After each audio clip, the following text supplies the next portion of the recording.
So we are starting with 53. We'll come to 52 later. They are talking about something insurance company के rules and regulations. एक insurance company से अपने deal करते हैं and we sit at the chair of the insurance company manager and we need to find out कि ये कैसे handle होगा. ठीक है, आपको बताना है कैसे हैंडल होगा. क्या सीन क्या है? सीन ये है कि we have done car insurance. Car insurance का तो आईटीसी नहीं मिलेगा. चलो we got a medical insurance. Medical insurance का भी आईटीसी नहीं मिलेगा. आईटीसी क्या चीज़ का मिलता है? चलो कार इंश्योरेंस की बात करते हैं. We are a dealer of car, manufacturer of car.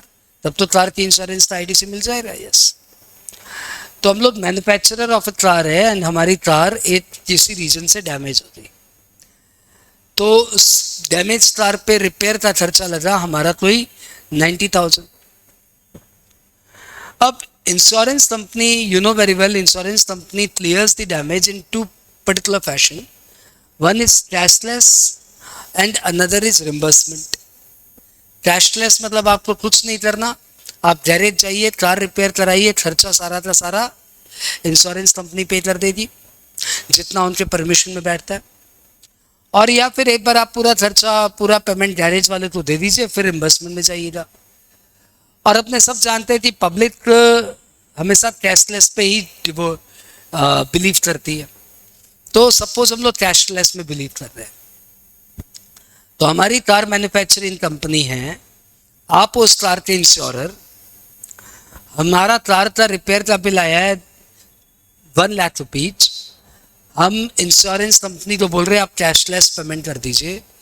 Insurance company के पास पेपर जा चुके हैं and out of those paper insurance company ने क्या बोला कि we will pay you only 70,000. और उनका वही क्लॉजेज, इस क्लॉज में देखिए, इस क्लॉज में सब मिला के उन्होंने आउट ऑफ 8 लाख सिर्फ 70,000 का ही बिल पास किया. यानी सब मिला के 70,000 paid by them, insurance company, and 30,000 paid by me. ठीक है, अब 70,000 उन्होंने दिया, 30,000 हमने दिया. अच्छा बताइए, ये जो वर्कशॉप है, क्या ये 2 बिल बनाने वाला है? 70,000 का अलग बिल, 30,000 का 1 बिल, या ये 1 लाख का एक ही बिल बनाने वाला है? ये क्या 2 बिल बनाने वाला है कि एक ही bill? Waiting for your reply. एक ही बिल बनाएगा. ये बिल किसके नाम पे होगा? मेरे नाम पे कि इंश्योरेंस कंपनी के नाम पे? यदि ये बिल इंश्योरेंस कंपनी के नाम पे 1 लाख का बिल है प्लस जीएसटी है, 1,18,000 का टोटल बिल है. Out of that insurance company paid 70,000 plus GST. यानी insurance company paid how much? 82,600. Now the question arise, insurance company का आईटीसी कितना मिलेगा?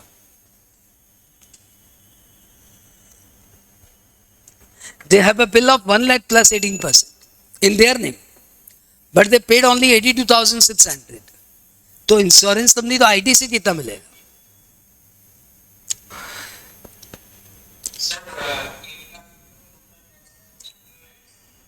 एक लाख. मैं नहीं समझा. You have to say one thing. 70,000 का 80% या 1 लाख का 18%. How much ITC? 1 lakh का 18%. And answer it. तुम्हारा कॉमन सेंस भी यहाँ पे अप्लाई नहीं हो रहा है. यहाँ पे इसका आंसर वही होता है जो कॉमन सेंस में आ रहा है, और कॉमन सेंस में इसका आंसर है the insurance company will get ITC of only 70,000 plus GST. क्योंकि यार उन्होंने खर्चा ही 70,000 प्लस 18% किया है. तो इंश्योरेंस कंपनी तो 1 लाख पे आईटीसी क्यों मिलेगा? बिल होने से क्या होता? आपने पे किया उतने का? नहीं. जब आपने पे ही, आपका एक्सपेंडिचर ही 70,000 प्लस जीएसटी है, then how can you claim ITC on 1 lakh? What is the amount of input service for you? For you input service is only 70,000, तो you can claim ITC of only 70,000। यही बात इस यहाँ पे बोली भी है। एक बार आप इस फ्लायर को पढ़ लीजिए।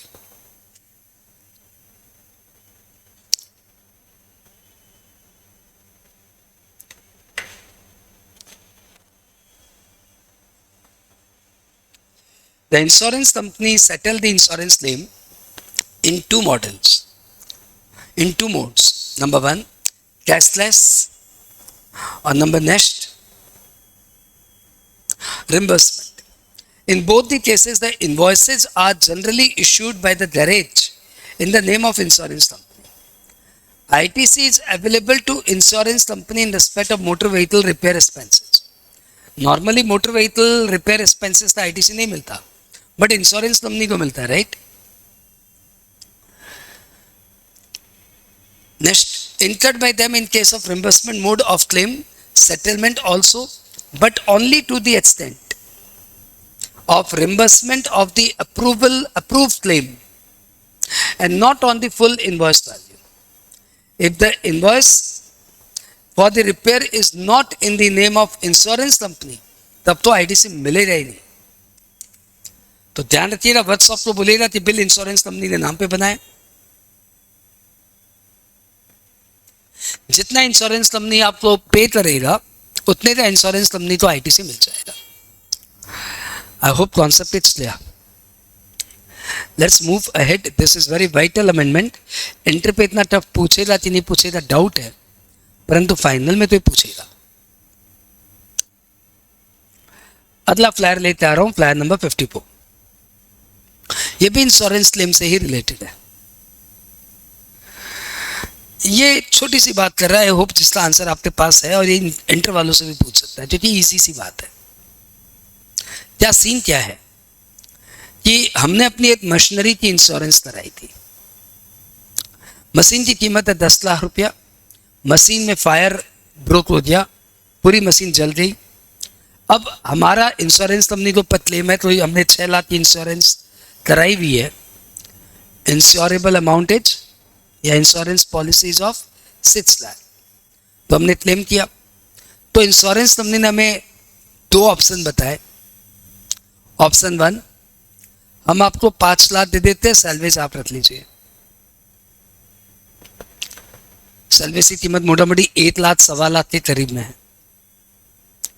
या फिर हम आपको ऑप्शन 2, हम आपको 6 लाख रुपया दे देते हैं, सैलवेज हमारा, salvage is of insurance company. अब ये 2 चॉइस मैं आपको समझाने के लिए बोल रहा हूँ। इंश्योरेंस कंपनी 2 चॉइस नहीं देती। इंश्योरेंस कंपनी की एक पॉलिसी होती है और वो उस पॉलिसी में ही चलती है। तो यदि उनकी पॉलिसी ऑप्शन 1 है तो ऑप्शन 1 में ही जाएगा, पॉलिसी उनकी ऑप्शन 2 है तो वो उसी ट्रैक पे चलेगी। तो सपोज इंश्योरेंस कंपनी ये पॉलिसी फॉलो करती है। दोनों का मतलब देखो एक ही है। उस सैलवेज की कीमत 1 लाख 1.25 लाख रुपया है, तो आपसे वो यदि पूरा सैलवेज ले भी लेता है, यहां पे ले भी लेता है, तो आपको 6 लाख रुपया देगा, लेकिन वो सैलवेज फिर 1 लाख में मार्केट में बेच देगा। 5 लाख की इंश्योरेंस कंपनी का खर्चा है। या फिर इंश्योरेंस कंपनी बोल रहा है कि भैया 5 लाख की ले लो, सैलवेज आप रख लो, आपके काम आ जाएगा। क्या मालूम आप मशीन रिपेयर करा लो।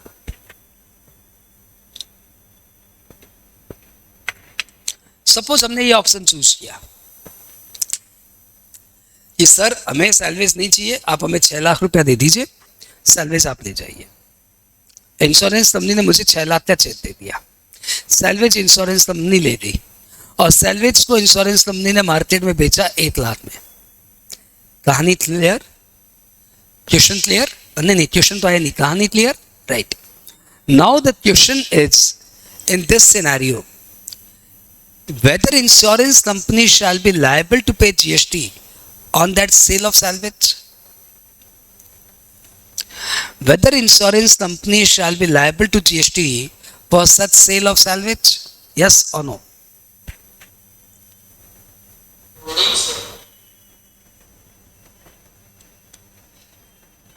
नहीं बोलने के पीछे कोई खास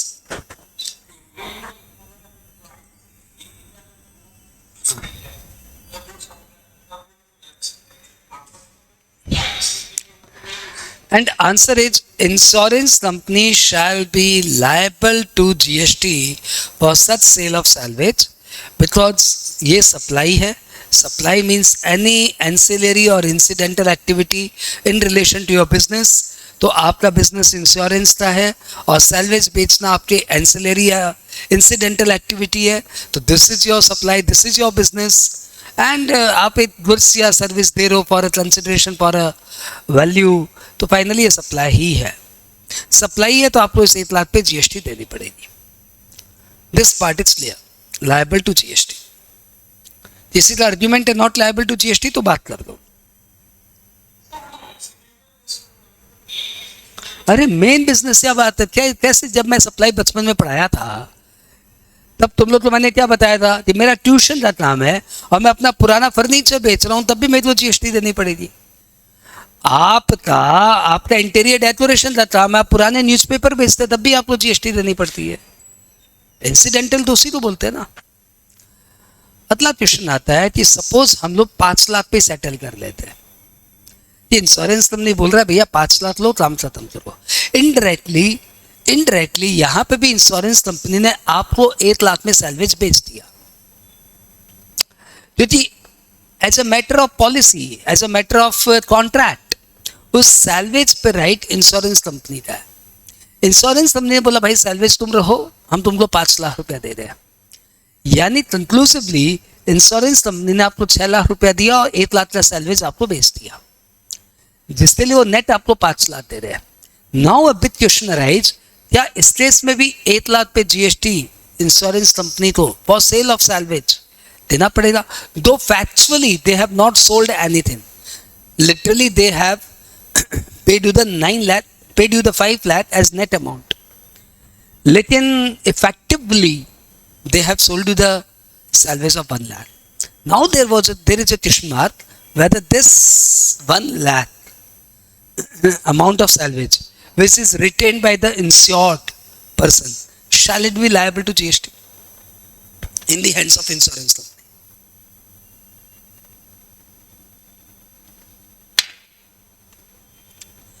In this regard, a clarification have been made that insurance company will not be liable to GST in case the salvage is retained by the insured person and they paid the net amount.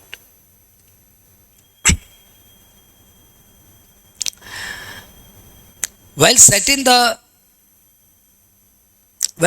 the insurance claim in case of general insurance, they are having two choices. Number one, deduct the value of the salvage of the motor vehicle. The salvage remains the property of the insured and insurance company is not liable to discharge the GST liability on the same. Not liable to discharge.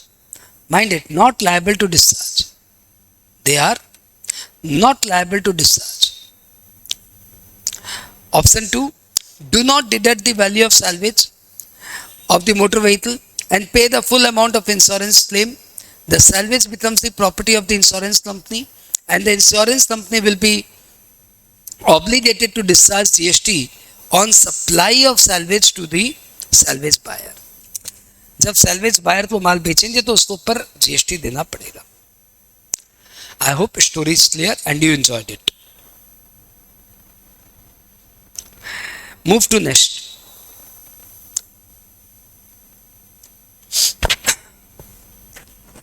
इसको समझाने के लिए the topic is time of supply. I need to give you a scenario. Scenario क्या है, scene क्या है? Scene ये है कि एक कंस्ट्रक्ट एंड मेंटेनेंस का मिक्स कॉन्ट्रैक्ट किया गया है. आपको कंस्ट्रक्ट करना है रोड और आपको मेंटेन करनी है रोड. तो आपको रोड बनानी है और आपको रोड मेंटेन भी करनी है. रोड बनाना है, road to be constructed,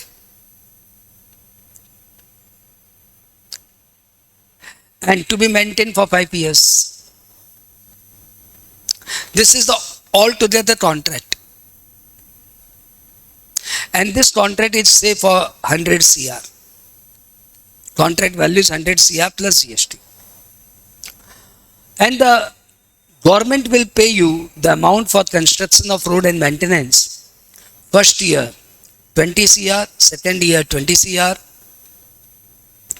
third year 20 CR, fourth year 20 CR and fifth year 20 CR. 100 crore will be discharged in this fashion. आपका गवर्नमेंट को रिक्वेस्ट है कि मेन तो हमारा खर्चा कंस्ट्रक्शन में लगता है, मेंटेनेंस तो यूं ही है, तो आप हमें कंस्ट्रक्शन के समय 50 लाख करोड़ दे दो। गवर्नमेंट बोला नहीं, हम तो ऐसे ही देगा।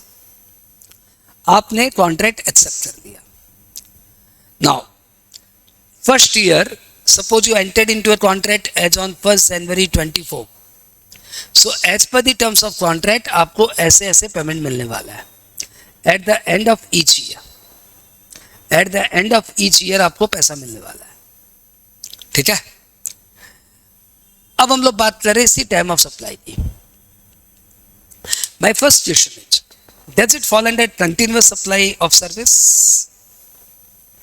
And answer is yes. Any contract which lasts for more than 3 months and in which installment payment system is there, then that is treated as continuous supply of service. Now you were supposed to raise the bill on 31st/12/24 because as per section 31, in case of continuous supply of service, the invoice need to be raised as and when the payment falls due. So as per the contract, payment falls due on 31st/12/24. So you are to make invoice as on 31st/12/24. But you failed to raise the invoice on 31st/12/24. You raised invoice on 5/1/25. मतलब 5 दिन की delay से आपने invoice raise किया, है ना। बहुत quite obvious हो सकता है ऐसा। ओके, अब इसमें क्या हो रहा है, date of completion of service, तो रोड तो बन चुकी है भाई साहब, कभी की रोड तो बन चुकी है, पूरे 100 करोड़ की रोड बन चुकी है, खाली 5 साल तक मेंटेनेंस देना बाकी है, रोड बन चुकी है। पेमेंट ड्यू हो रहा है, डेट ऑफ इनवॉइस नहीं, due date of invoice 31st/12/24, actual date of invoice 5 January 25, and date of payment suppose 17 January 25.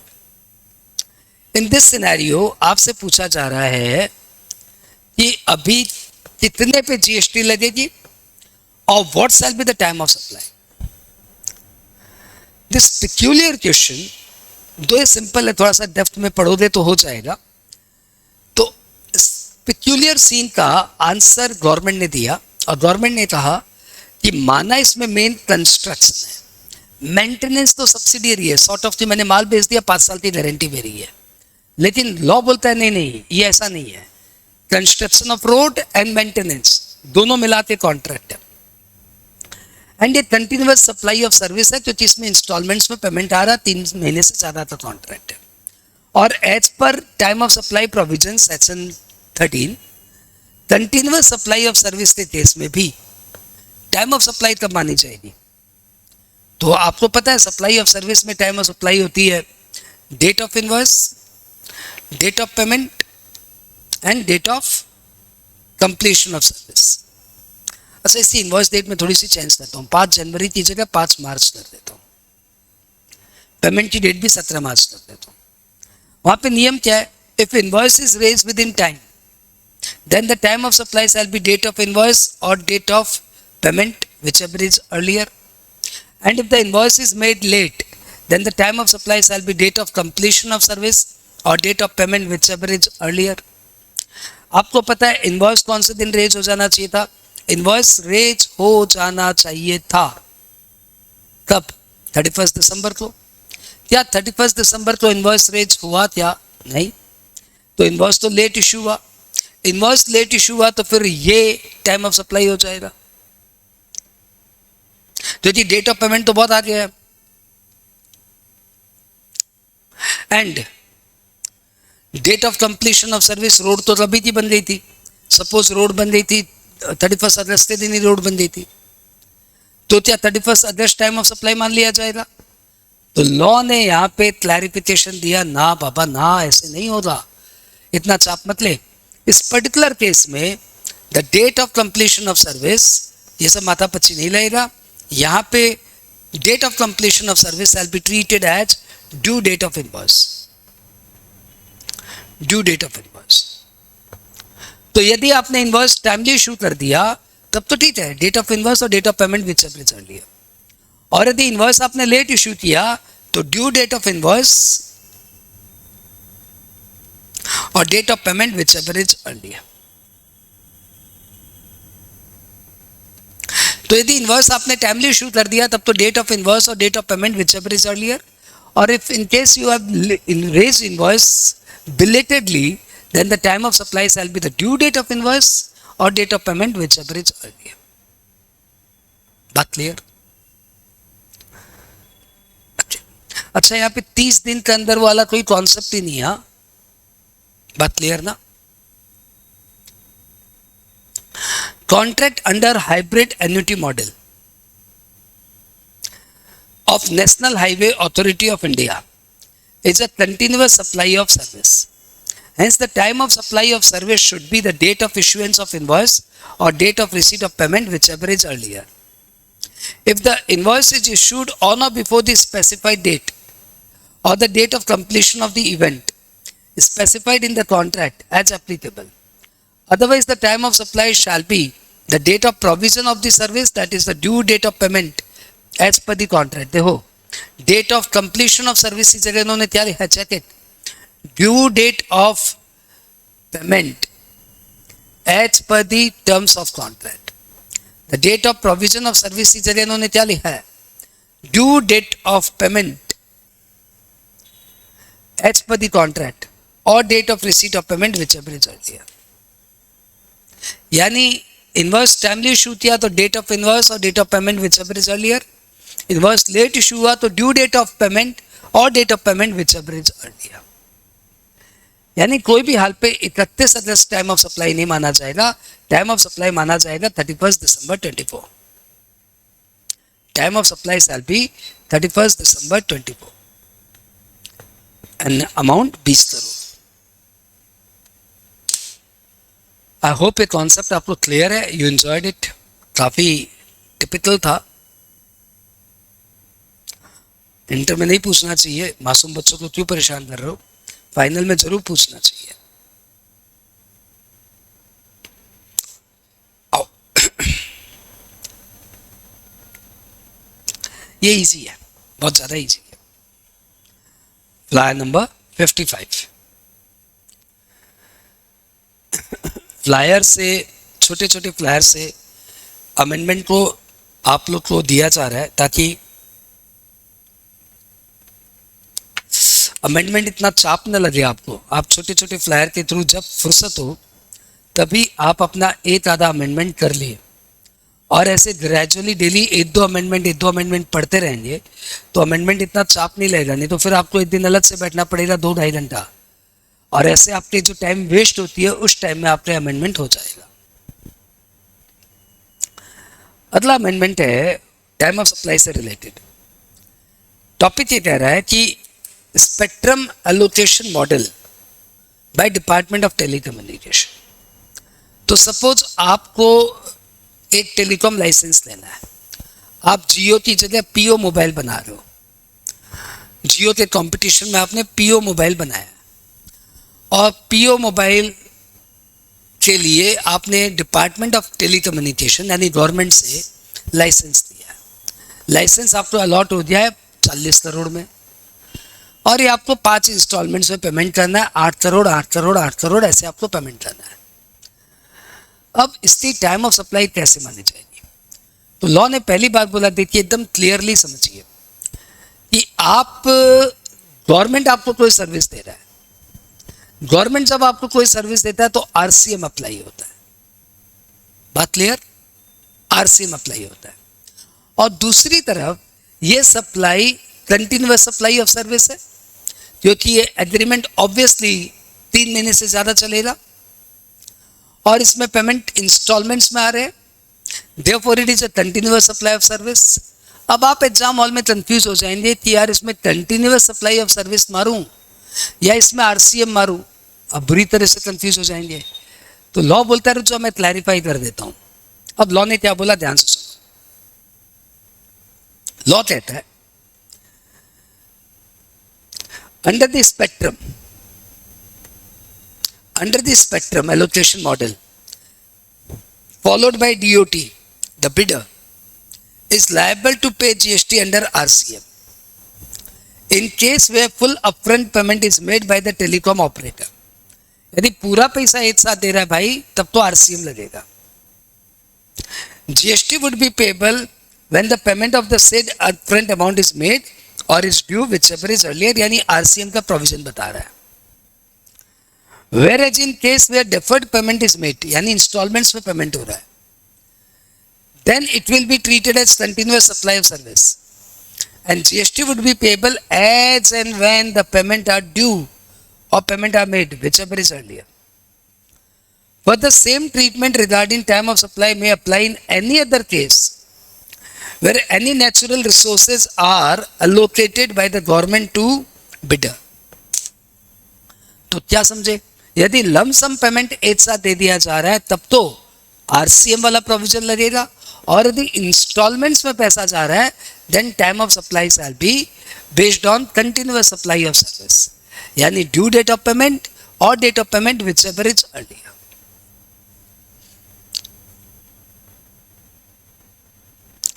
एक एग्जाम्पल से आप इसको समझिए, क्योंकि यह है बड़ा इंपॉर्टेंट टॉपिक और इजी है। एग्जाम में आएगा तो बहुत नॉर्मल सी बात है, इतना तो पूछेगा ही, इंटरमीडिएट वालों से भी पूछेगा। इलस्ट्रेशन आराम से, हाँ। PO classic, PO telecom operator, मतलब सर आप भी पीने के शौकीन? हाँ हाँ, मैं भी पीने का शौकीन हूँ, बट पानी, हाँ। PO telecom operator got a license from government, got a telecom license from government,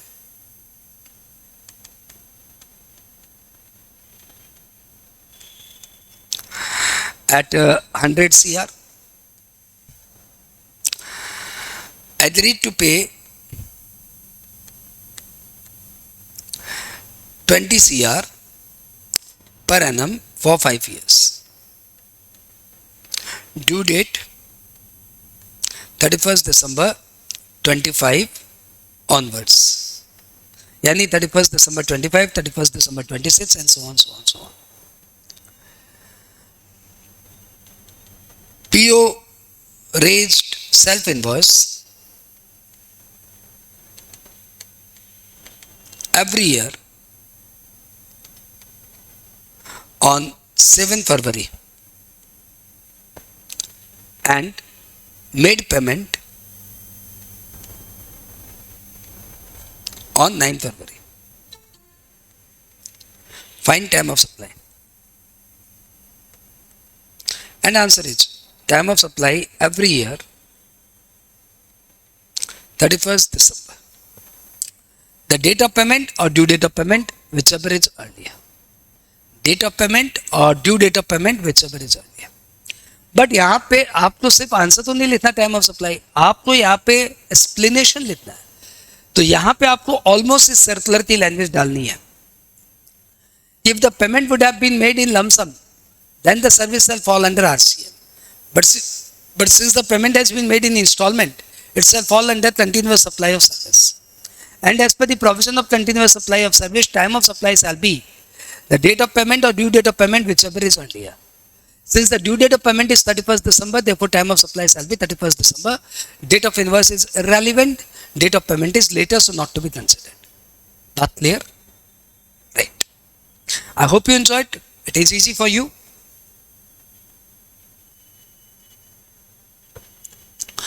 Another very very important provision for all students.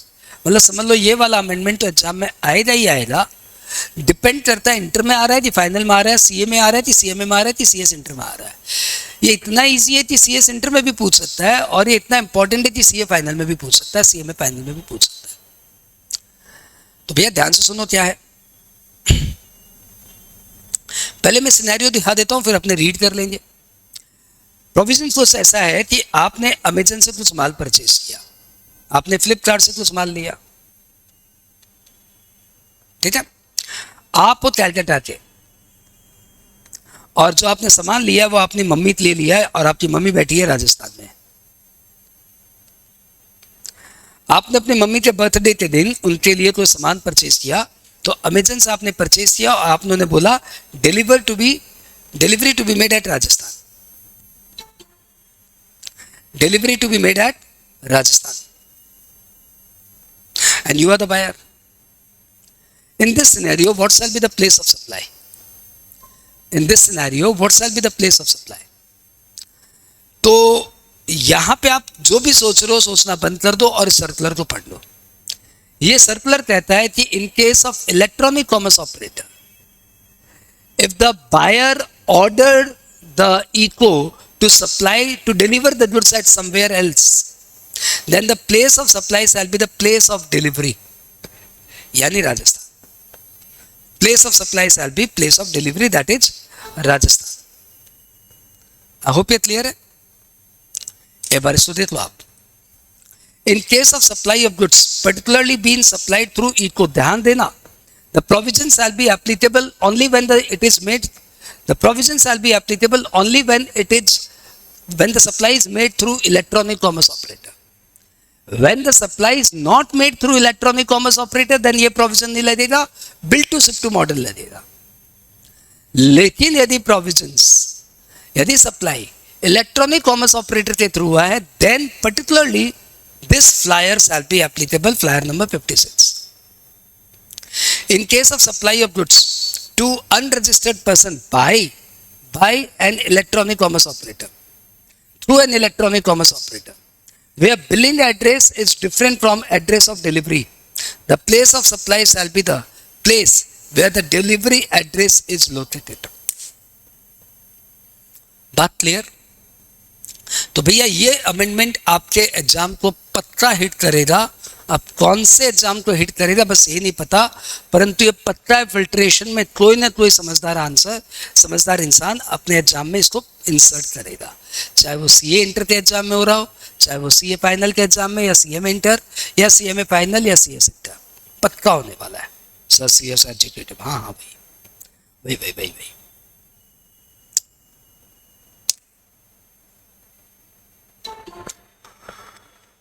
अब ये लोग कैसे जल रहे हैं भाई, क्लास तो खत्म होने आ रही है, अभी भी लोग जल रहे हैं। Welcome अंसरा ma'am. ओके, हम लोग बात कर रहे हैं कि जीएसटी सब पे लगती है excluding alcoholic liquor for human consumption, इस पे जीएसटी नहीं लगती। Alcoholic liquor for human consumption वालों का एक रोना रह गया, उनको बोलना है कि हमारे रॉ मटेरियल पे तो जीएसटी लग रही है, परंतु हमारे आउटपुट पे जीएसटी नहीं लग रही है। हमारे रॉ मटेरियल पे तो जीएसटी लग रही है, परंतु हमारे आउटपुट पे जीएसटी नहीं लग रही है, तो हमें तो आईटीसी का प्रोविजन नहीं मिलता, तो हमारा तो बहुत ज्यादा कॉस्ट बढ़ जा रहा है। अब दारू पीने के शौकीन हर तरफ है, तो डिपार्टमेंट में भी होंगे, तो उन्होंने बोला यार इसको माफ करते हैं यार, इसको थोड़ा रिलैक्स करते हैं। एंड फाइनली सरकार ने इसके लिए थोड़ा सा रिलैक्सेशन लाया और क्या बोला कि आज की डेट में जीएसटी सिर्फ alcoholic liquor for human consumption पे नहीं लगती, एक और चीज है जिसपे जीएसटी नहीं लगेगी, और कहा दिया हुआ है, ये सेक्शन 9(1) में दिया हुआ है। 9(1) मतलब लेवी, जीएसटी दारू पे नहीं लगती, कहाँ दिया हुआ है 9(1) में।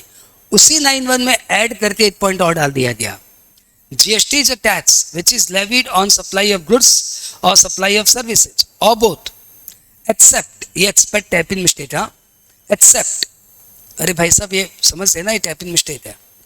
Accept the tax on supply of alcoholic liquor for human consumption and undenatured extra neutral alcohol or ratified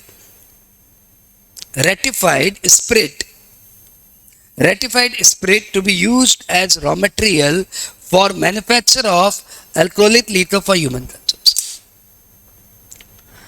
तो टाइपिंग मिस्टेक से भरा हुआ ये फ्लायर है, मैं इस फ्लायर की टाइपिंग मिस्टेक ठीक तरह से फिर से भेज दूंगा आप लोग को इंस्टाग्राम में, लेकिन बात समझ में आ गई ना कि alcoholic liquor for human consumption पे जीएसटी नहीं लगेगी, और उसमें यूज होने वाला रॉ मटेरियल जिसका नाम है undenatured extra neutral alcoholic ratified spirit to be used as raw material.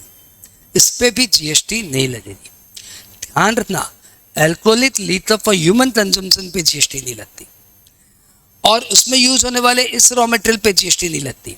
लेकिन ये रॉ मटेरियल तो स्पिरिट बनाने में भी यूज होता है, ये रॉ मटेरियल तो सैनिटाइजर बनाने में भी यूज होता है. तो सैनिटाइजर बनाने में भी ये रॉ मटेरियल यूज हो रहा है तो उस पर जीएसटी लग जाएगी. ये रॉ मटेरियल सिर्फ एंड सिर्फ alcoholic liquor for human consumption बनाने में यूज हो रहा है, then it is not liable to GST. बात क्लियर? जैसे alcoholic liquor for industrial use is liable to GST, तो उसमें जो रॉ मटेरियल यूज हो रहा है ना, कौन सा, ये वाला अनडीनेचर्ड वाला, उस पर भी जीएसटी लग जाएगी. और since alcoholic liquor for human consumption पे जीएसटी नहीं लगती, तो उसमें यूज होने वाला रॉ मटेरियल, सिर्फ ये वाला रॉ मटेरियल, और भी रॉ मटेरियल यूज होते होंगे but that is not exempted. सिर्फ ये वाला रॉ मटेरियल, कौन सा, undenatured extra neutral alcoholic rectified spirit, ये वाला रॉ मटेरियल एग्जेम्प्टेड हो जाएगा. मुझे नहीं मालूम आप कितना समझे, लेकिन मेरी रिस्पॉन्सिबिलिटी बनती है कि आपको एकदम क्लियर कर दूं. तो क्या अमेंडमेंट है ये, अनडीनेचर्ड अल्कोहल रेक्टिफाइड स्पिरिट, जो भी इसका नाम है,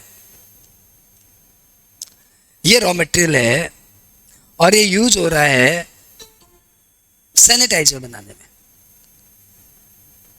ये फिनिश गुड्स है.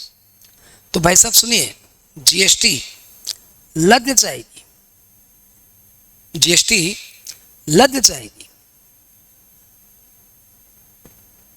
Okay. Undenatured ratified spirit for manufacture of alcoholic liquor for industrial use है, तो भाई साहब जीएसटी लग जाएगी.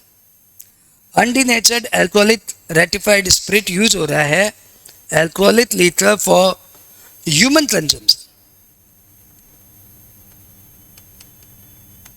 इस पे जीएसटी नहीं लगेगी. तो इंपॉर्टेंस खाली उस नाम की नहीं है, वो नाम किस लिए यूज हो रहा है ये भी इक्वली इंपॉर्टेंट है. अब एक बार इस फ्लायर को पढ़ लीजिए, आपका काम हो जाएगा. स्पेलिंग रेक्टिफाई करके मैं आपको नया फ्लायर जरूर दे दूंगा. सिंस एकदम बेसिक्स है तो मुझे लगता है ये एमसीक्यू का भी पार्ट कर सकता है, 1 नंबर के लिए आ सकता है. Very good for MCQ. हाँ, चलो आगे बढ़ते हैं. Flyer number 60. एक आरसीएम में बहुत प्यारा अमेंडमेंट आया है और वो इतना बड़ा अमेंडमेंट है कि हिट करेगा एग्जाम को, पत्ता वाला. तो सर ये भी बहुत इंपॉर्टेंट. हाँ, ये भी बहुत इंपॉर्टेंट, पता आना है. हाँ तो बताइए, एकदम अच्छे से बताइए.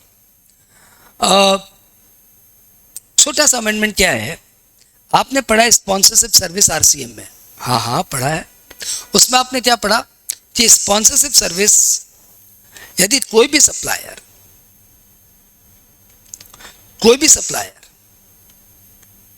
यदि किसी भी रेसिपिएंट को देता है, excluding firm and body corporate, then it is subject to RCM. Sponsorship service provided by any supplier to recipient excluding firm and body corporate is subject to RCM. इस साल इसमें एक घनघोर अमेंडमेंट आ गया और बोला गया any supplier other than body corporate. ये अमेंडमेंट इंसर्ट हो गया. यानी एक कंपनी, एक क्या लिख रहा हो, रेसिपिएंट बीन है, एक्सक्लूडिंग नहीं है, बीन है.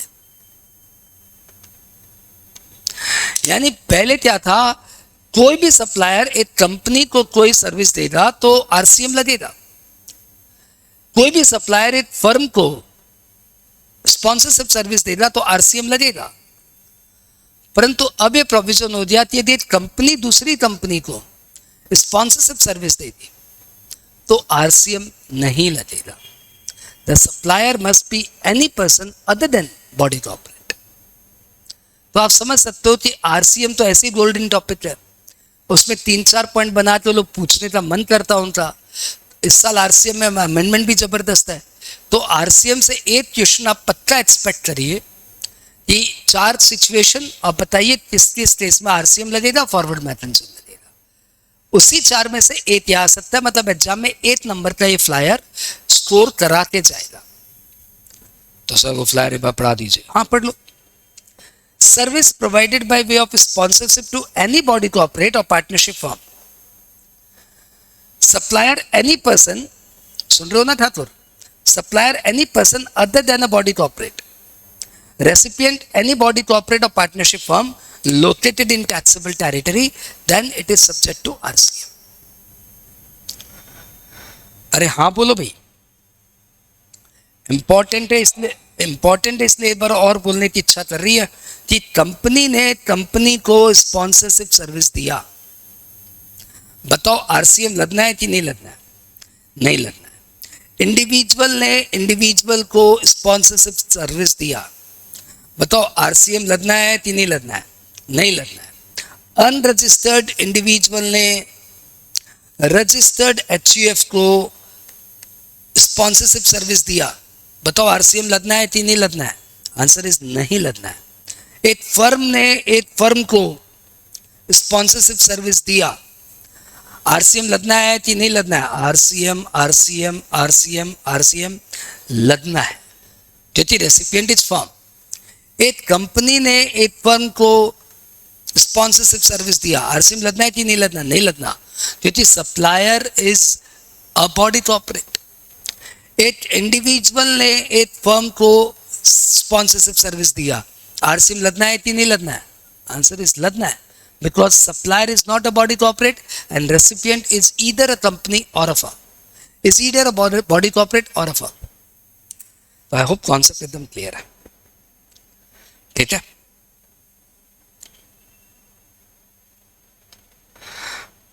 फ्लायर 61। भैया ये छोटी सी क्लास से ना पक्का एग्जाम में 10 से 15 नंबर का हिट होता है, तो इस क्लास को एक बार नहीं 2 बार देख लेना और सारे फ्लायर को दोस्तों को भेजना और बोलना समझ में नहीं आया तो तुमसे पूछ ले, और जब वो तुमको फोन करके पूछे क्या फ्लायर में लिखा है तो समझ नहीं आ रहा है तो उसको अच्छे से समझा देना। जितनी बार तुम अपने दोस्तों को ये फ्लायर को मेक हिम अंडरस्टैंड, उतना तुम्हारा कॉन्सेप्ट क्लियर होगा और एग्जाम में तुम्हारा 15 मार्क्स श्योर हो जाएगा। Okay, clarification regarding place of supply of online service supplied by the supplier of service to unregistered person। तो भैया ऑनलाइन ये फ्लायर में कुछ मिस्टेक्स, हाँ इसको अपने छोड़ते हैं, बार इधर आते हैं, इसका रेक्टिफाइड वर्जन आ जाएगा, आई नो दिस, ठीक है। इसमें आते हैं कंपोजिट एंड मिक्स सप्लाई, तुम्हारा फेवरेट क्या है, प्रोविजन क्या है की हम लोग है एक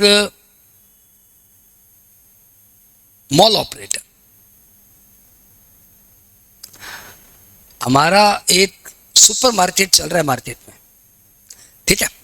तो भैया हमारा एक सुपर मार्केट चल रहा है मार्केट में और उस सुपर मार्केट में करीबन 200 दुकानें हैं और वो सब 200 शॉप के हम एसोसिएशन ऑफ पर्सन है, जो हम उन 200 शॉप के ओनर है, ऐसे समझो ना, एसोसिएशन पर्सन क्या है, हम उनके ओनर है।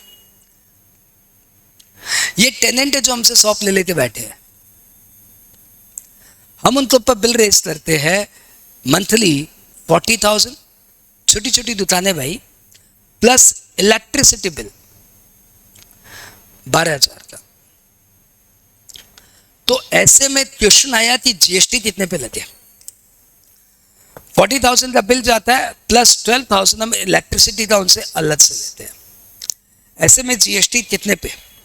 आप सबको मैं पहले ही बता दूं, electricity is not liable to GST.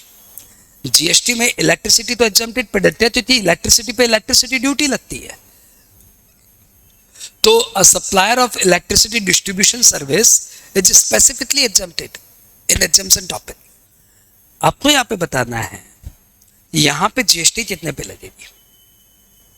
तो लॉ ने यहाँ पे क्लैरिफिकेशन दिया कि यदि आप 40,000 रेंट लेते हो और इलेक्ट्रिसिटी लेते अलग से अमाउंट लेते हो तो this shall be treated as composite supply, और जिसमें प्रिंसिपल सप्लाई है renting of property. Therefore this entire 52,000 shall be taxable as renting of immovable property and that shall be liable to GST। लेकिन यदि ये electricity का bill ऐसे आता 40,000 plus actual bill, मतलब आप लोग सबके यहाँ सब मीटर लगाया हुआ है, हम सीएससी से इलेक्ट्रिसिटी लेते हैं सपोज 12 रुपीज पर यूनिट के रेट से, और आप लोग की जितनी जितनी यूनिट कंज्यूम हो रही है एट द रेट 12 जितना हम लोग सीएससी को देते हैं कॉस्ट टू कॉस्ट बेसिस, जितना हम सीएससी को देते हैं उतना ही आपसे लेके हम सीएससी को पेमेंट करेंगे। यानी every shop is having its सब मीटर, और उस सब मीटर पे जितना भी इलेक्ट्रिसिटी यूनिट उठा उस यूनिट को हम लोग 12 से मल्टीप्लाई करके आप लोग से पैसे लेते हैं, क्योंकि हम लोग भी 12 रुपीज ही सीएससी को पे कर रहे हैं कॉस्ट टू कॉस्ट।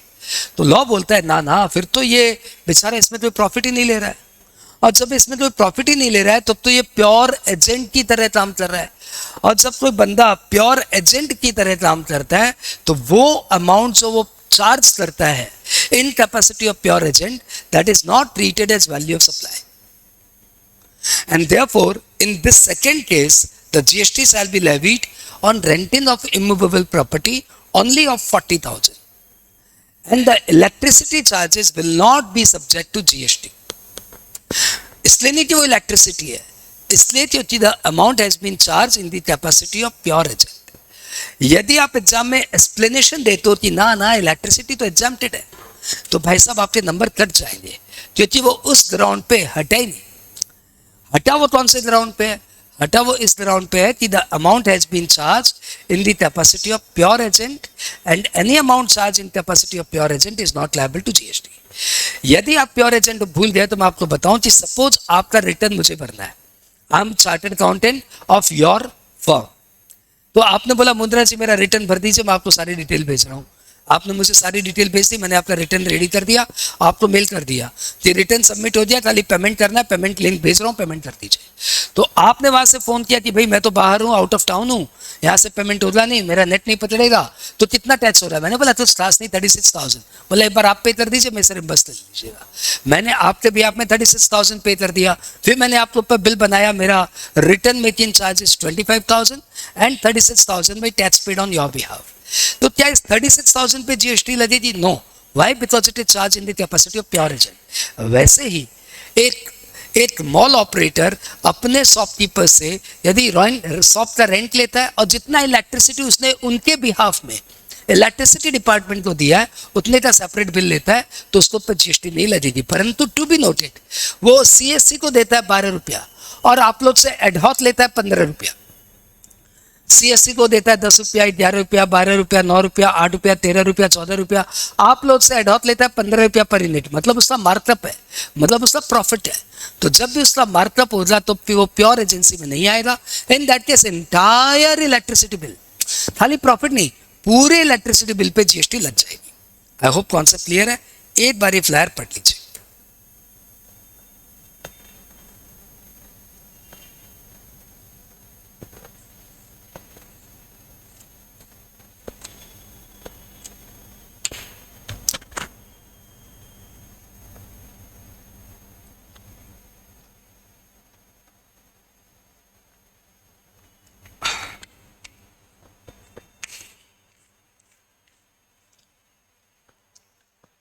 हो गया क्या? अरे हाँ बोलो, पढ़ना हो गया तो। 2 केसेस दिया हुआ था, केस 1, केस 2।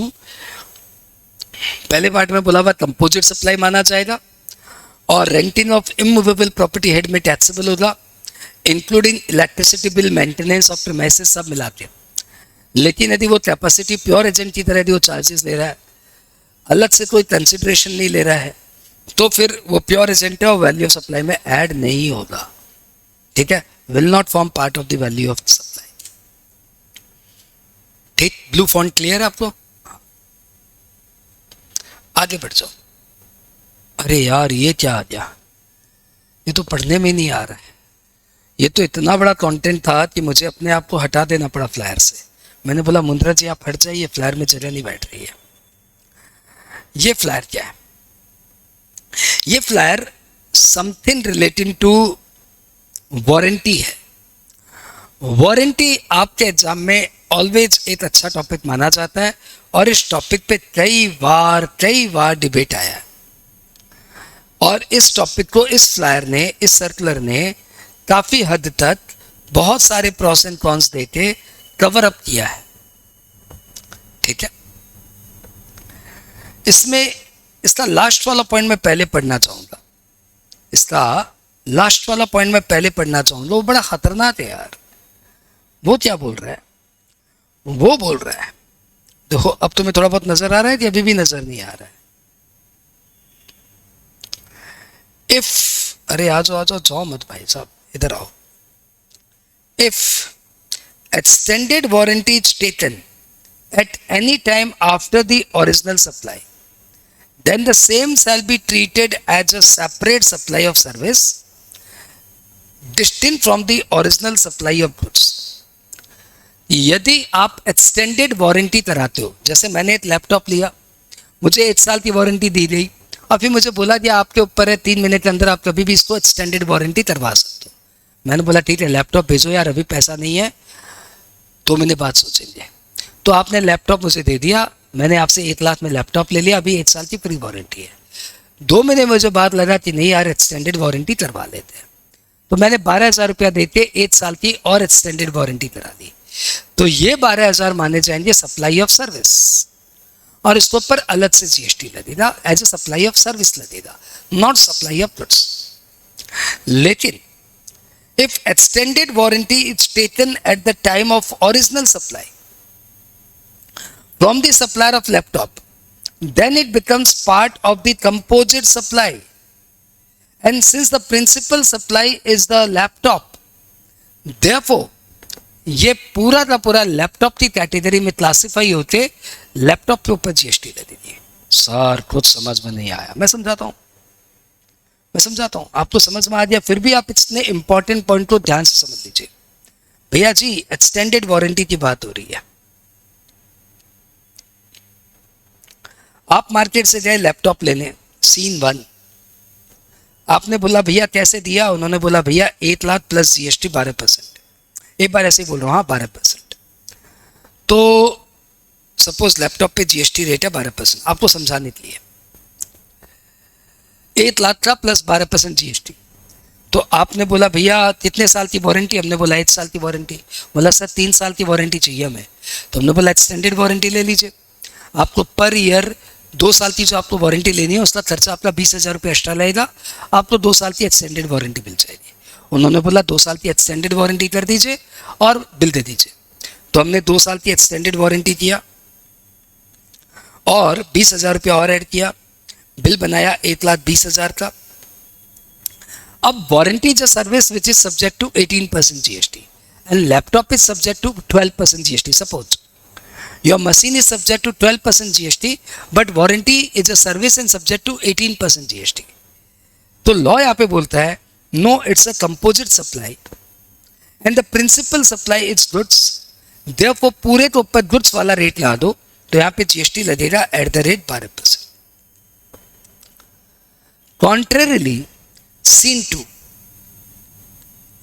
आपने बोला भैया लैपटॉप दे दो, हमने बोला 1 लाख रुपया प्राइस, हमने बोला भैया वारंटी ले लीजिए 20,000 में 2 साल की एक्सटेंडेड वारंटी हो रही है। तो बोला बाद में सोचेंगे, अभी नहीं लूंगा, बाद में सोचेंगे, अभी नहीं लूंगा। हमने बोला आपकी मर्जी। तो हमने लैपटॉप के ऊपर बिल बना दिया 12,000 का जीएसटी का।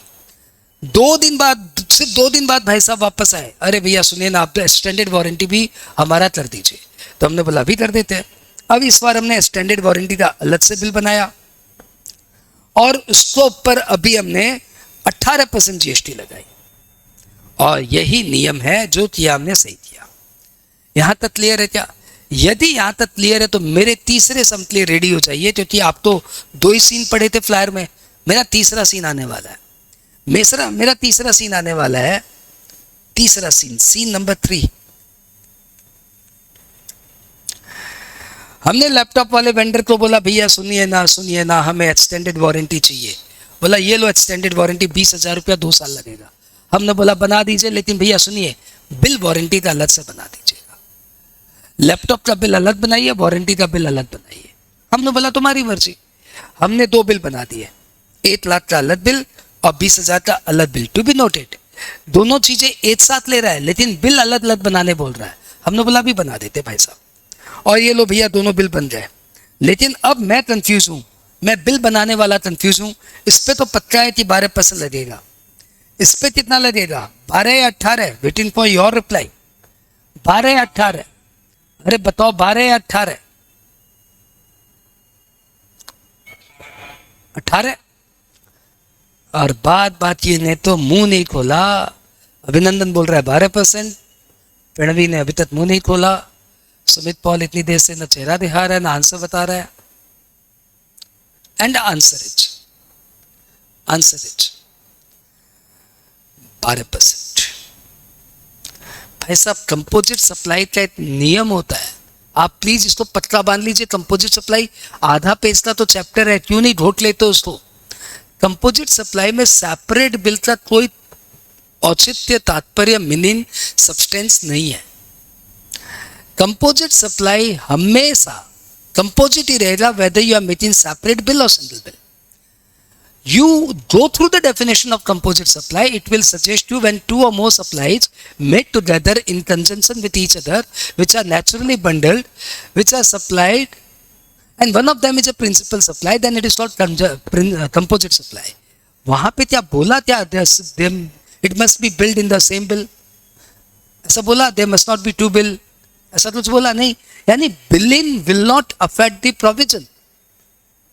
When the billing will not affect the provision, that means it is still a composite supply, even we are making 2 bills. It does not make any difference. So finally 12% he GST रहेगा। I hope concept clear. अब तुम इतने champ हो तो scene 4 का भी answer दे दो। Scene 4 में हम लोग है वेंडर। हाँ, हमारे पास आप आए लैपटॉप लेने, हमने बोला भैया प्राइस है 1 लाख। आपने बोला भैया एक्सटेंडेड वारंटी चाहिए। हमने बोला मिल जाएगा ना सर, 20,000 में एक्सटेंडेड वारंटी। लेकिन एक प्रॉब्लम है सर, आपको पहले ही बता दूं, बाद में आप हमें कुछ बुरा भला मत कहिएगा। बोला क्या प्रॉब्लम है? हमने बोला देखिए भाई साहब, कंपनी कोई एक्सटेंडेड वारंटी नहीं दे रही है, हम वेंडर यहाँ पे एक्सटेंडेड वारंटी दे रहे हैं। तो कंपनी आपको कोई एक्सटेंडेड वारंटी नहीं देगी, हम आपको एक्सटेंडेड वारंटी देंगे। 1 साल के अंदर खराब हो तो कंपनी के शोरूम में जाइएगा, और उसके बाद लैपटॉप में कोई भी प्रॉब्लम हो तो मेरे शोरूम में आइएगा। 1 साल में खराब हो तो कंपनी के सर्विस सेंटर में जाइएगा, 1 साल के बाद प्रॉब्लम हो तो मेरे दुकान पर आइएगा। बोला भैया आप भी तो बहुत पुराने हो, आप ही से ले लेते हैं एक्सटेंडेड वारंटी। हम बोला ले लीजिए। तो हमने 2 बिल बना दिया, एक कंपनी के नाम से और एक अपने नाम से, शॉपकीपर के नाम से। यहाँ पे सप्लायर कंपनी है, यहाँ पे सप्लायर शॉपकीपर है। अभी बताइए इस पे तो 12,000 GST, इस पे कितना GST? Louder and faster 12-18। And answer is 18%। नहीं, नॉट नेचुरली बंडल नहीं बोल सकते, because these 2 supply are not provided by the same person. When it is not provided by the same person, then how can you treat it as a composite supply? Composite supply means when a supplier made 2 or more supply together. तो यहाँ पे तो supplier ही अलग हो रहा है। Therefore, this will be subject to 18% GST. Nice answer, तुम्हारे दोनों आंसर राइट हुए, प्राउड ऑफ यू। तो भाई साहब ये फ्लायर बहुत वाइटल है। अभी तक मैंने इससे सिर्फ नीचे के 2 पॉइंट पढ़े हैं, ऊपर के वाइटल पॉइंट पढ़ना बाकी है। ध्यान रखिएगा, कंपोजिट सप्लाई में सप्लाई आपके लिए एवरग्रीन टॉपिक है, वो कभी भी आ सकता है। तो ये तो उसका इनवाइटेड टॉपिक है, मतलब इंस्टीट्यूट की इच्छा करती है कंपोजिट सप्लाई में कोई नई चीज मिले तो पूछ लूं, ये लो नई चीज आ गई पूछ लो, तो अब तो पूछेंगे ही, है ना। अब कंपोजिट सप्लाई के बाहर आते हैं, अभी भी टॉपिक वही चल रहा है, input tax credit sort of. इस बार क्या हो रहा है, एक एक करके पढ़े, एक एक करके पढ़ते, बहुत सारी बातें। हाँ, पहला पॉइंट पढ़ने जा रहा हूं। Clarification in respect of GST liability and on availability of ITC in respect of warranty replacement of goods or its parts and repair service during warranty period. Warranty period में जो सामान लग रहे हैं नहीं लग रहे, उसका क्या ट्रीटमेंट होगा बताइए। यहाँ पे जो गवर्नमेंट बोलने जा रही है ना, वो गवर्नमेंट ने पता नहीं सैकड़ों बार बोल दिया है, फिर एक बार बोल दे रही है। गवर्नमेंट ने क्या बोला? गवर्नमेंट ने बोला कि सपोज आप एक सप्लायर ऑफ प्रोडक्ट, आप मैन्युफैक्चरर ऑफ प्रोडक्ट, और आप प्रोडक्ट के साथ 1 साल की वारंटी देते हो फ्री, ये फ्री वारंटी है। तो मैं एक लैपटॉप लेके आया कंपनी से, कंपनी ने 1 साल की वारंटी के साथ मुझे प्रोडक्ट दिया 1 लाख में, 12% जीएसटी लगा। और अनफॉर्चुनेटली प्रोडक्ट 4 महीने बाद ही डिस्टर्बेंस क्रिएट किया। मैं सर्विस सेंटर में गया तो कंपनी ने कहा कि भैया आपका रैम खराब हुआ है, हम रिप्लेस कर देते, आप परेशान मत होइए। तो उन्होंने अपने स्टॉक से, किसने?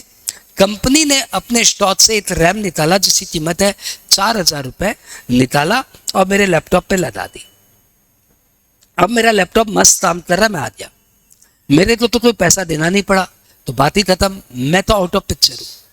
कंपनी अंदर ही अंदर सोच रही है कि हमने तो उससे कोई पैसा लिया नहीं, तो it is our free supply. इसके लिए जो 4,000 का रैम यूज हुआ है, can I claim ITC for the same? हाँ या ना? तो भैया इस बात को लेते गवर्नमेंट ने पता नहीं सैकड़ों बार क्लैरिफिकेशन दे दिया है, और गवर्नमेंट कहता है भैया सुनो ना, आप इसका आईटीसी ले सकते हो, you can claim ITC, it is not a free supply.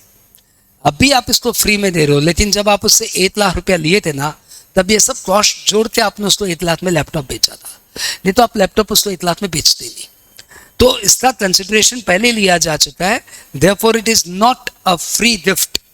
ये आप कस्टमर को कोई गिफ्ट नहीं दे रहे हो कि इसके लिए आपको आईटीसी नहीं मिलेगा, इसके लिए आप पैसे कस्टमर से पहले ले चुके हो, देयरफॉर इट्स का आईटीसी मिलेगा। आई होप ये पॉइंट आपको क्लियर है। दूसरा सिनेरियो, हमारी कंपनी की फैक्ट्री जो है ना, वो है एक रिमोट लोकेशन पे। भैया फैक्ट्री तो रिमोट लोकेशन पे ही होगी, तो हमारी कंपनी की फैक्ट्री एक रिमोट लोकेशन पे, कैलकाटा के पॉइंट ऑफ व्यू से बताऊं, जो कि हमारे कैलकाटा के व्यूअर्स यहाँ पे बैठे हैं, तो सपोज हमारी फैक्ट्री है रिसड़ा में, थोड़ी सी रेल से आधे घंटे ट्रेवल करना पड़ता है कैलकाटा से, और हमारा शोरूम है ना वो कैलकाटा के मिड ऑफ द सिटी में, हाँ कैलकाटा के सेक्टर 5 में, यहाँ पे हमारा शोरूम है सेक्टर 5। अब यहाँ पे हमारे बहुत कस्टमर आते हैं, कस्टमरों की लाइन लगी रहती है। आप इसको शोरूम को डिस्ट्रीब्यूटर बोल दो।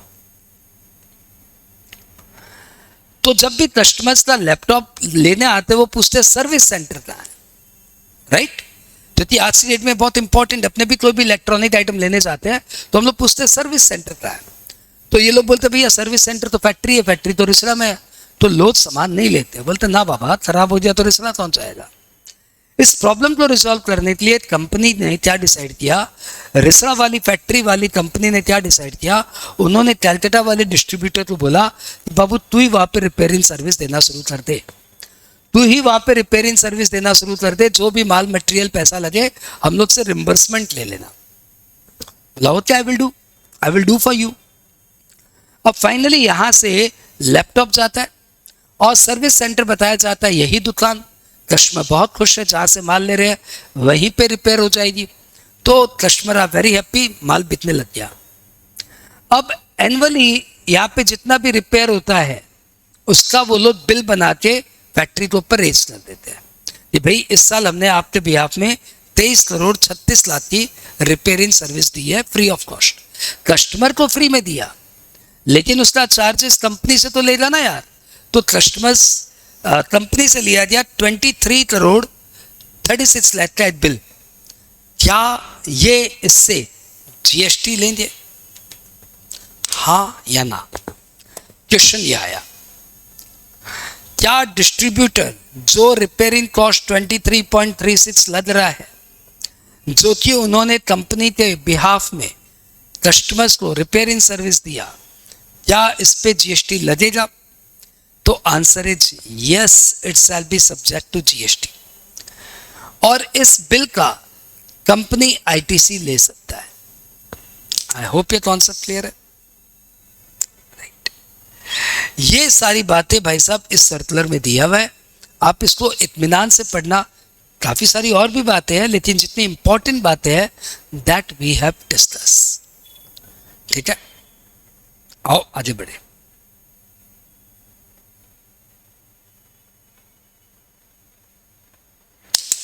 Flyer number next.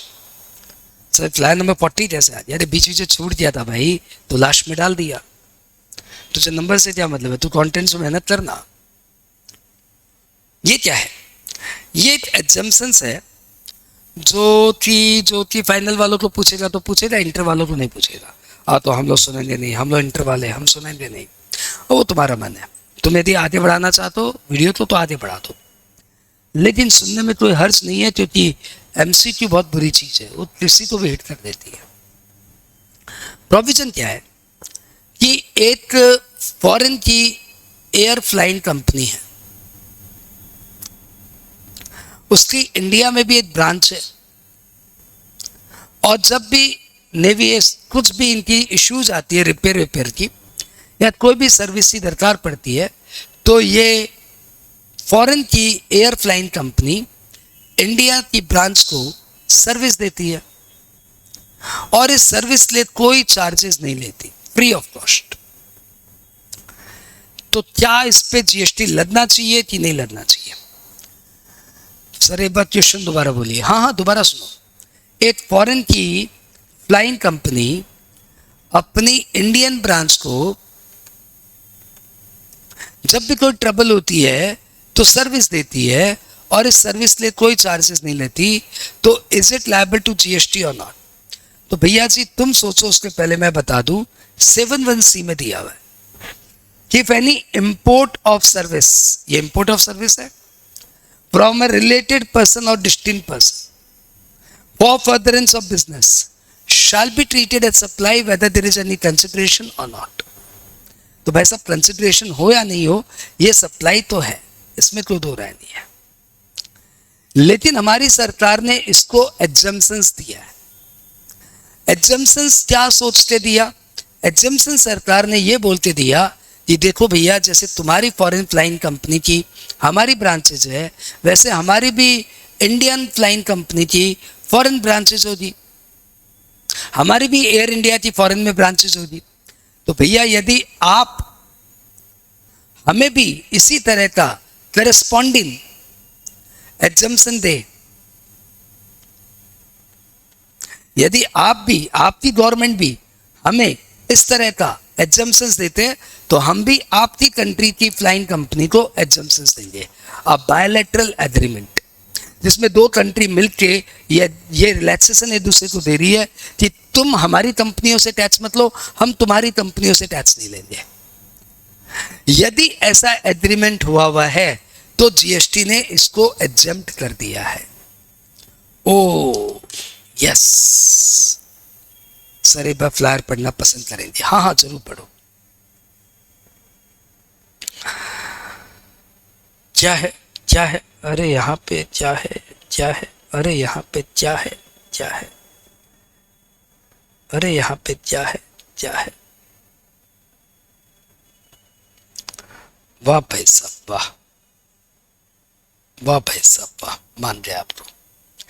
Import of service by an establishment of a foreign airline company in India when such service are provided without any charges, free of charge।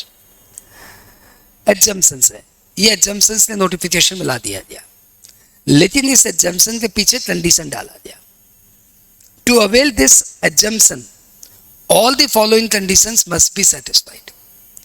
GST is paid on transportation in India।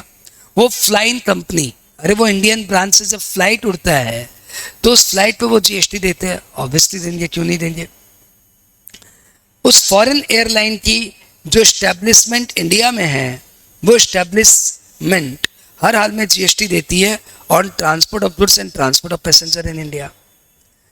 Ministry of civil aviation, ministry of corporate affairs नहीं, वो MCA होता है, ये MoCA है। क्या है? Ministry of civil aviation certification. The MOCA must certify that the foreign airline Indian establishment is designated under a bilateral air service agreement with India. On a reciprocal basis, designated Indian airline are not subject to similar tax when availing the comparable service in the foreign airline home country. हमारी कंपनियों की जो foreign में branch है, उस country में branch है, वो भी हमसे जीएसटी नहीं लेते, हम भी उनसे जीएसटी नहीं लेते। आई होप कॉन्सेप्ट क्लियर। कॉन्सेप्ट तो क्लियर है, परंतु लैंग्वेज टफ है। आज जो है सो है। आपको एग्जाम में सिचुएशन पूछेगा, आप सिचुएशन हैंडल कर लेना।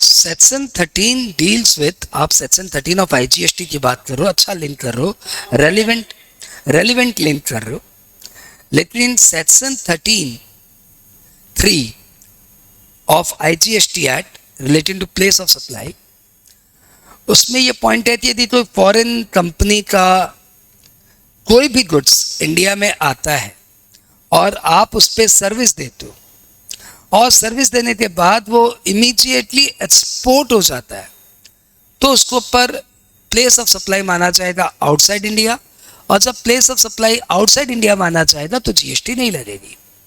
लेकिन ये बेसिकली एप्लीकेबल है जब कोई प्रोडक्ट इंडिया में आता है और उस प्रोडक्ट पे आप कोई सर्विस देते हो, उसको वापस से एक्सपोर्ट कर दो। यहाँ पे हो सकता है कोई प्रोडक्ट इंडिया में आ ही नहीं रहा हो, इंडिया में ही ब्रांच में इंडिया में ही प्रोडक्ट पड़ा हुआ है, the supply the recipient is in India, product is already line in India and that shall be used in India, that will not be exported. तो यहां पे 13(3) कैसे लग जाएगा मेरे भाई? 13(3) तो तब लगता है जब वो प्लेस इंपोर्ट होते वापस से एक्सपोर्ट होता। ये कहाँ एक्सपोर्ट होता, ये तो इंडिया में यूज होता, बिकॉज अल्टीमेटली इसको यूज कौन कर रही है? Indian establishment. तो एग्जैक्टली 13(3) से तो ये कवर नहीं हो रहा है, लेकिन आप प्लेस ऑफ सप्लाई के 13(2) से हो सकता है इसको रिलैक्सेशन मिल जाता, लेकिन लॉ तो लगा कि कहीं कहीं ये फंस रहे हैं, तो हमने उसको एग्जम्पशन दे दिया। और वैसे भी बायलैटरल एग्रीमेंट बना के हमने अपनी कंट्री का तो भला किया है, हम तो ऐसे भी जीएसटी नहीं ले रहे थे 13(2) के कारण, place of supply outside India, तो अपनी कंट्री को बचा लिया। तो भैया अपने कंट्री की कंपनीज को बचा लिया। अमेंडमेंट नंबर फ्लायर नंबर 44 जो बोलने चाह रहा हूं ना, वो बहुत तगड़ा अमेंडमेंट है भाइयों, और वो फाइनल वालों को तो जरूर पूछना चाहिए, इंटर वालों से भी पूछ सकते हो क्या है, और हमारे जैसे लोगों को ऊपर बहुत यूजफुल हो गया। क्या हुआ बताओ? देखो यार, हमारे जैसे लोग है ना, कोई इंटरेस्ट के भरोसे नहीं जीते। हमारा कोई बैंक में सीसी अकाउंट ओडी अकाउंट नहीं है, और हमारा तो इतना कैश का करंस वाला भी नहीं है। हम लोग फाइनेंशियल मैनेजमेंट पढ़ाते हैं, फाइनेंशियल मैनेजमेंट पे किताबें लिखते हैं, कैश बजट पढ़ाते हैं, और हम लोग net present value of money सब समझते हैं, लेकिन रियल लाइफ में हम लोग इतना कैश को अप्लाई नहीं करते, क्योंकि हमारे लिए पीस ऑफ माइंड ज़्यादा जरूरी है रेदर देन कैश का इंटरेस्ट। क्या बोल रहे हैं आप? मैं बता रहा हूँ, सुनो। मेरा क्यूआरएमपी मॉडल चलता है, मैं क्यूआरएमपी मॉडल का एक रजिस्टर्ड जीएसटी सप्लायर। तो जीएसटी का रिटर्न भरना है हर महीने, पेमेंट करना है हर महीने, और रिटर्न भरना है एक बार, QRMP quarterly return monthly payment.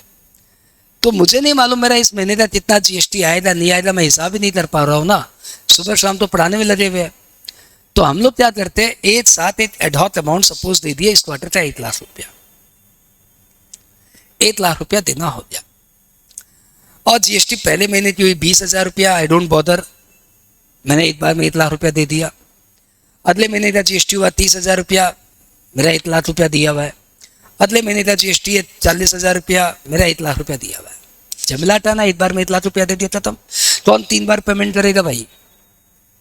ठीक है, तो मैंने एक बार में दे दिया। अब इसका जीएसटी रिटर्न मुझे भरना रहता है। क्यूआरएमपी मॉडल में जीएसटी का पेमेंट करना पड़ता है।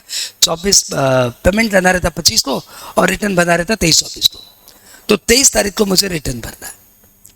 मैं किसी कारण से 23 तारीख को रिटर्न नहीं भर पा रहा हूँ यार, शेड्यूल टाइट है। आज 6 क्लास पढ़ दी तो मैं 23 तारीख को रिटर्न नहीं भर पाया, और एक के बाद एक के बाद एक ऐसा शेड्यूल बनता रहा कि 23 तारीख को मैं रिटर्न किया, मैं 27 तारीख को रिटर्न भरा। कितने दिन लेट? 4 दिन लेट।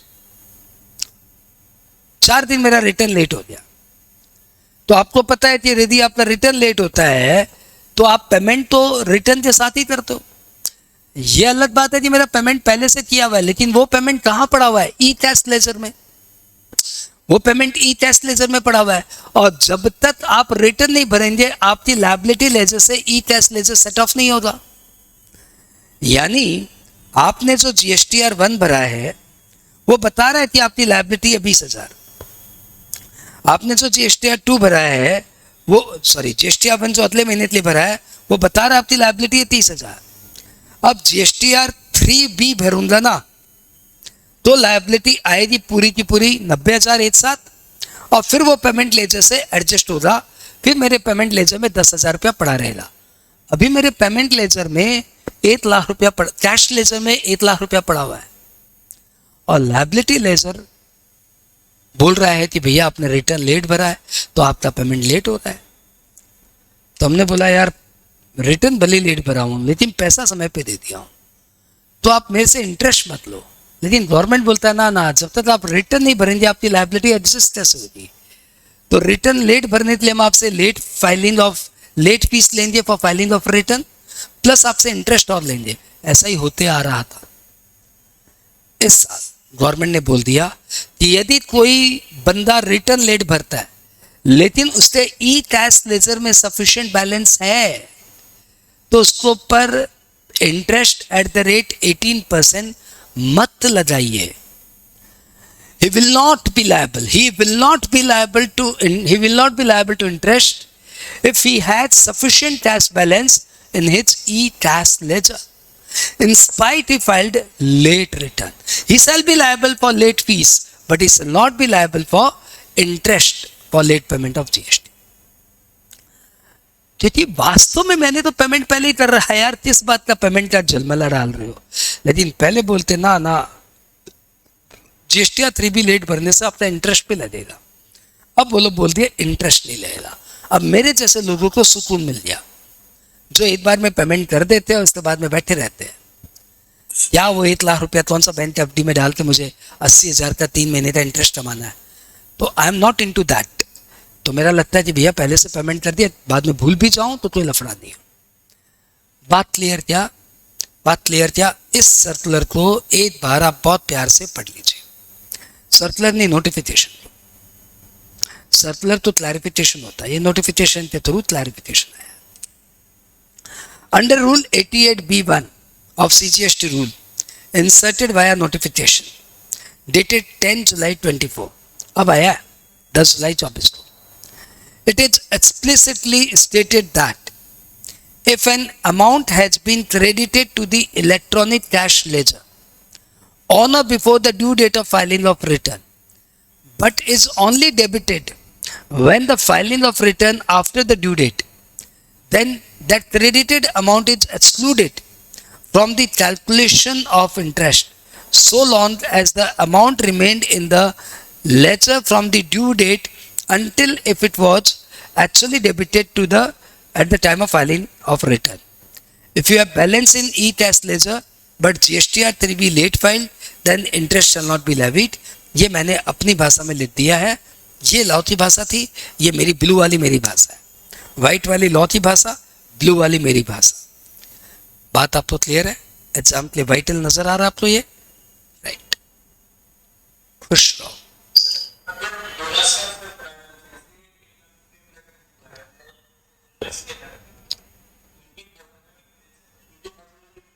ऑब्वियसली जितना आपने पे नहीं किया उतने पे तो इंटरेस्ट लगेगा ही ना।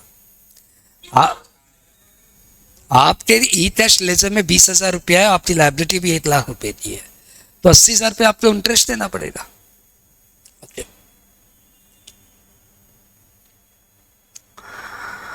जीएसटी रिटर्न में एक बहुत ही प्यारा अमेंडमेंट आया है 10/7/24 को।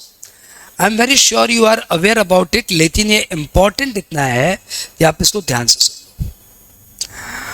फ्लायर नंबर 46 क्या कह रहा है? जीएसटीआर 1 हमने भर दिया, जीएसटीआर 1 हमने फाइल कर दिया 11 तारीख को।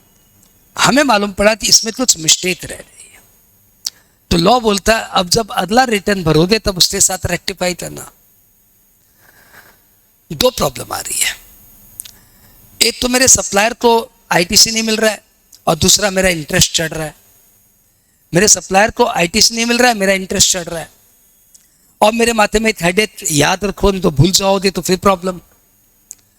काम तो स्टाफ करते हैं, स्टाफ तो तुम जानते हो कैसा काम करते हैं, वो भूलेंगे ही, यदि वो भूल ही जाए तो फिर अगली बार फिर मुश्किल हो जाएगी। काम ध्यान आते ही काम कर देना चाहिए, यही फंडामेंटल ऑफ ऑफिस वर्क है। जैसे ही ध्यान आए हाथों हाथ काम कर दो, डेफर करते फिर भूल जाओगे। तो जीएसटीआर 1 मैंने फाइल कर दिया, मैंने एक पार्टी का रिटर्न इनवॉइस की डिटेल जीएसटीआर 1 में नहीं डाली। पहले नियम था कि अब कुछ नहीं हो सकता, अगले रिटर्न के साथ इसको रेक्टिफाई कर देना।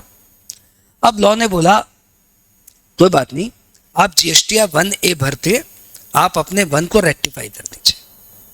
यानी जो इनवॉइस की डिटेल आपने जीएसटीआर 1 में नहीं डाली है उसके लिए आप जीएसटीआर 1A फाइल कर दीजिए, और उस इनवॉइस को आप, जो इनवॉइस ए आप भूल गए थे, इसका नाम इनवॉइस PQR कर देते हैं, वो इनवॉइस PQR आप 1A में डाल दीजिए। लेकिन यहां पे टेक्निकल ग्लिच है। क्या ग्लिच है? कि आपके जीएसटीआर 1 के बेसिस पे पोर्टल जीएसटीआर 2B बनाता है। आपके जीएसटीआर 1 के बेसिस पे पोर्टल जीएसटीआर 2B बनाता है, और पोर्टल के जीएसटीआर 2B आने के बाद ही रेसिपिएंट को आईटीसी मिलती है। आप 11 तारीख को ये डाले हो और 12 में फिर अमेंडमेंट करोगे, 13 में फिर अमेंडमेंट करोगे, ऐसे आप अमेंडमेंट करते रहोगे तो जीएसटीआर 2B तब प्रिपेयर करेंगे हम। तो लॉ ने बोला 11 तारीख को भूल गए तो एक बार ठंड रखो, 14 तारीख तक आप इसको जीएसटीआर 1A नहीं फिल कर सकते। 11 से 14 के बीच में आप जीएसटीआर 1A फिल नहीं कर सकते, क्योंकि इन 3 दिनों में हम प्रोसेस करके जीएसटीआर 2B जनरेट करते हैं। तो आप इसको रेक्टिफाई कर पाओगे 14 जनवरी के बाद, मतलब 14 ऑफ द मई के बाद।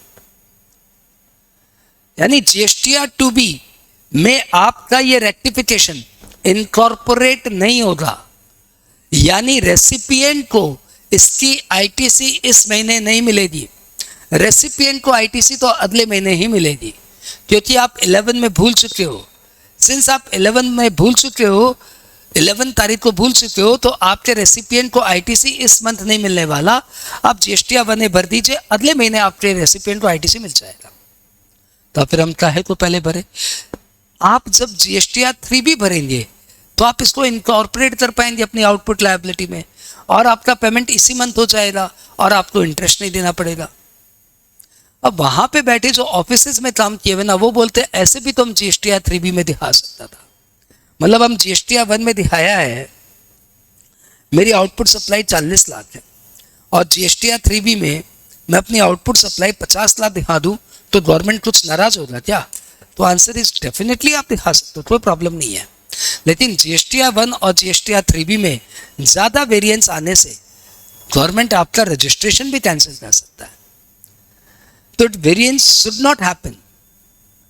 तो गवर्नमेंट ने बोला क्यों वेरिएंस के चक्कर में जाते हो यार, जीएसटीआर 1 भर दिया, हाँ 14 से 20 के बीच में आप जीएसटीआर 1A भर के अपना रेक्टिफाई कर दीजिए, ताकि आप कंफर्टेबली जीएसटीआर 3B में दिखाए। जीएसटीआर 3B में ऑटो पॉपुलेटेड हो जाएगा कि आपका इतना आउटपुट टैक्स लायबिलिटी है एज पर योर जीएसटीआर 1, आपने उतना टैक्स दे देना। गवर्नमेंट को फायदा हो गया, उनको टैक्स पहले मिल गया। आपको फायदा हो गया कि काम डेफर नहीं हुआ, हाथों हाथ हो गया। रेसिपिएंट को बाद में आप दिखा सकते हो, भैया सुनो ना मिस्टेक हो गया यार, जीएसटी मैंने भर दिया हूँ, देख ले, स्क्रीनशॉट भेज देना, ताकि उसके मन में भी शांति आ जाएगी, हाँ भैया ठीक है कोई बात नहीं, आदमी चोर नहीं है। नहीं तो वो आपको 1 महीने तक अंदर ही अंदर चोर बोलता रहेगा, अला जीएसटी वन में भरा नहीं है, पता नहीं अगला महीना भरेगा कि नहीं भरेगा। वो 1 महीने तक आपको डेली फोन करेगा, है सुन भूलना मत। तो आप उसको स्क्रीनशॉट भेज देना कि भैया मैंने तो भर दिया है, तुम अगले महीने का वेट कर ले, कुछ आप नहीं है। तो आप लोग का आपसी लड़ाई कम हो जाएगा, आपका इंटरेस्ट कम लगेगा, गवर्नमेंट को टैक्स पहले मिल जाएगा, बस जीएसटी आप बने भर दो। इकलौता माइनस है कि अभी भी रेसिपिएंट को आईटीसी अगले महीने ही मिलेगा। ये सब इस फ्लायर में दिया हुआ है, ठीक है। B2B B2C को लफड़ा नहीं है, आप आराम से इसको रेक्टिफाई कर सकते हो और जीएसटी आप बने भर सकते हो, ठीक है। ओके,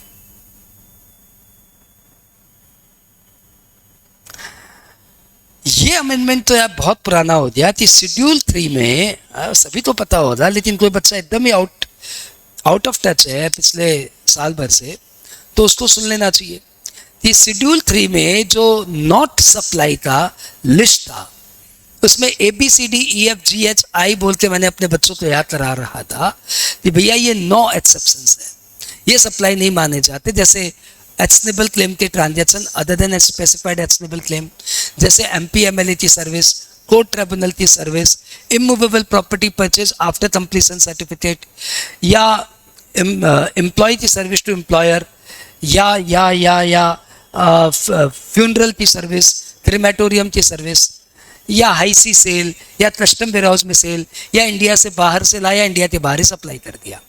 उसी में एक पॉइंट और ऐड हो गया कि री इंश्योरेंस सर्विस पे जीएसटी नहीं लगेगी यदि ओरिजिनल इंश्योरेंस पे पूरे अमाउंट पे जीएसटी देना हो गया है।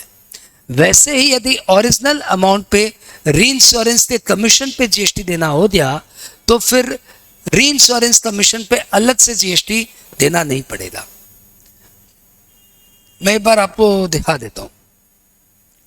इन case of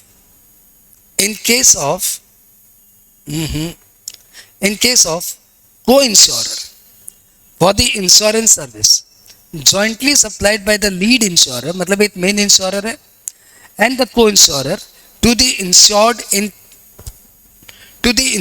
in company in co-insurance agreement, subject to the condition that lead insurer pays the GST on the entire amount premium, तो फिर को इंश्योरर को जीएसटी नहीं देना पड़ेगा। सर एक बात दिखा दीजिए हमें कैसे।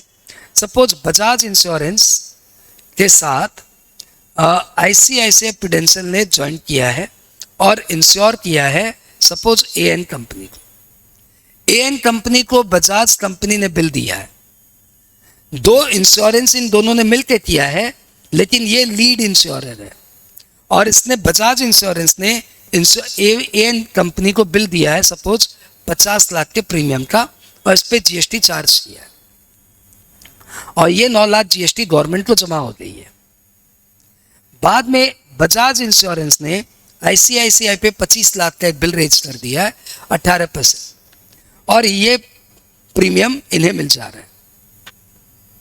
तो इस 25 लाख पे वापस से जीएसटी नहीं लगेगी, क्योंकि ऑलरेडी यहाँ पे जीएसटी लग चुकी है। सो दिस, इन दोनों के बीच में जो ये बिलिंग का आदान प्रदान हो रहा है, चाहे प्रीमियम का चाहे कमीशन का, ये दोनों ही सप्लाई नहीं माने जाएंगे if the lead insurer has paid the GST on the entire insurance premium. I hope ये पॉइंट क्लियर था आपको।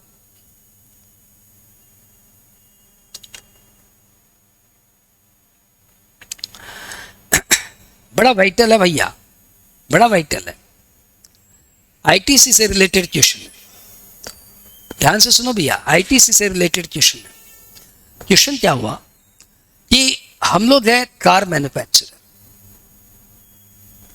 आप है कार के डिस्ट्रीब्यूटर या डीलर। आपको पता है कि कार के डीलर को कार पे आईटीसी मिलता है, सुन रहे हो ना ठाकुर, कार के डीलर को कार पे आईटीसी मिलता है। अब ये कार मैन्युफैक्चरर क्या है, कार डीलर को बोलता है कि भैया तुम हमारे यहाँ डिलीवरी लेने आ जा, तुम हमारी फैक्ट्री के आगे डिलीवरी लेने आ जा, ठीक है। तो कार डीलर यहां पे आ गया डिलीवरी लेने, कार डीलर यहां पे आ गया डिलीवरी लेने। कहां पे आ गया? कार मैन्युफैक्चरर की फैक्ट्री के सामने। कब आया? सपोज डिलीवरी लेने आया 8 जनवरी को। कब आया डिलीवरी लेने? 8 जनवरी को। और यहां पे डिलीवरी लेके कार इसके यहां पहुंची 7 जनवरी को। कार इसके गोडाउन में पहुंची 7 जनवरी को। अब ये कार डीलर बोलता है कि सर मुझे गाइड करिए कि मुझे आईटीसी कब मिलेगा। अब इसको जनवरी की जगह अपने थोड़ा पीछे कर देते हैं, पिछले महीने ले जाते हैं। सपोज 8 जनवरी की जगह अपने इसको कर देते 31 दिसंबर को। तो मैं आपके यहां पहुंच गया 31 दिसंबर को कार लेने। कार आपने मुझे हैंड ओवर कर दी, आपने मुझे इनवॉइस भी दे दिया, लेकिन कार चल के, कार जब ड्राइव करके मैं अपनी फैक्ट्री में लेते पहुंचा, अपने शोरूम तक पहुंचा, तब तक 7 जनवरी आ गई।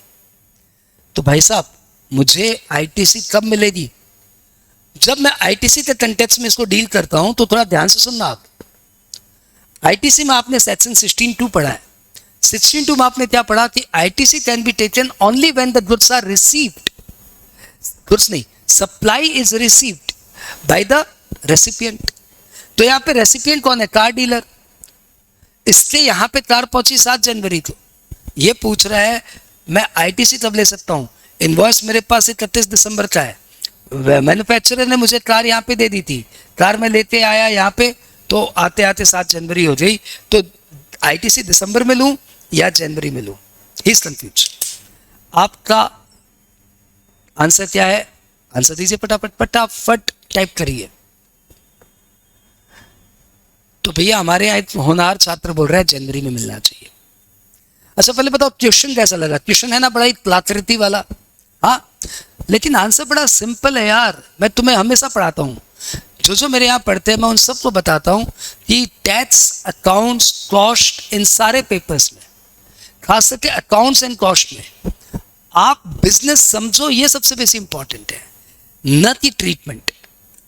बिजनेस समझ में नहीं आता लोगों को, वो एम्प्लॉय बन जाते हैं तब भी बिजनेस नहीं समझते, सीए बनने के बाद भी जाकर ऑफिस में काम कर रहे हैं लेकिन बिजनेस समझ में नहीं आ रहा है। बस अपना नॉलेज का पुलिंदा यहाँ पे डाल के 2 सिंक लगा के बैठ गए, हमें सी और ए। भाई साहब बिजनेस कौन समझेगा? बोलता हम बस यही है, सीए है। अरे भाई साहब बिजनेस समझो। आप बताओ कार मैन्युफैक्चरर ने कार वेंडर को सप्लाई कब किया? 31 दिसंबर। इनवॉइस कब दिया? 31 दिसंबर। गुड्स कब दिया? गुड्स कब दिया? 31 दिसंबर। 31 दिसंबर को goods been handed over. Goods been handed over. Now the goods belongs to distributor. आपके पास सप्लाई आ चुकी है भाई साहब, आपके गोडाउन में सामान आने का कोई रिस्पॉन्सिबिलिटी नहीं था। बात क्या था? Supply must be receive. Have you receive supply or not? You are the recipient. आपको कार मिली कि नहीं मिली? मिल गई। कब मिली? सर 31 दिसंबर को मैन्युफैक्चरर दिया था लेकिन हमारे गोडाउन में 7 जनवरी आई। फिर वही बात, आप बताओ आपको कब मिली सप्लाई? 31 दिसंबर। आपके गोडाउन में कब आई उससे मुझे क्या मतलब है? तो आपके गोडाउन में आने की 16(2) की क्राइटेरिया नहीं है। क्राइटेरिया है the supplier has given you the supply on 31 December, therefore you are eligible for ITC on 31 दिसंबर। उसके बाद आप माल लेके आ रहे हो, घूमते हुए आ रहे हो, आपकी मर्जी। आप बोल सकते हो अच्छा हम यहीं पे गोडाउन में थोड़े दिन माल रख देते हैं, अपने गोडाउन में महीने भर बाद लेंगे, आपकी मर्जी। आपको हमने माल दे दिया, आप जानो, आपका काम जाने। हमारी तरफ से सप्लाई हैज बीन मेड। हाँ बोलो। Therefore ITC can be claimed on 31 दिसंबर। मजेदार था एग्जाम में, जो मजेदार है वो एग्जाम में आ सकता है भैया। जिसको पढ़ के तुम्हें मजा आ रहा है ना, उनको भी वो पूछ के मजा आता है। बस एक और करते हैं, और आज ये लास्ट है भाई, और नहीं नहीं नहीं नहीं नहीं और नहीं, ना ना ना ना, ओवर टाइम नहीं। वैसे भी जीएसटी का मेरा खत्म हो जा रहा है, उसके बाद ये कस्टम ड्यूटी शुरू हो जाएगा, वो सब बात की बात है। अभी अपने, अरे रुक जाओ, बस ये लास्ट। और ये आपको पता है, इसमें मैं क्या बताऊं, आप सब जानते हो। इसमें है टॉपिक वही इंपॉर्टेंट, आरसीएम क्या बोला हुआ है, supply by way of renting of an immovable property other than residential dwelling, commercial property दे रहे हो आप। तो भाई साहब कोई भी सप्लायर यदि वो अनरजिस्टर्ड है और रेसिपिएंट यदि रजिस्टर्ड है तो उसको उसको रिवर्स चार्ज मैकेनिज्म में जीएसटी देना पड़ेगा। सर एक बार फिर से दोबारा बोलिए, तो कुछ समझ में नहीं आया। अरे मैंने अभी तक बताया भी नहीं भाई साहब, सुनो, आप शुरू कर रहा हूं यहां से।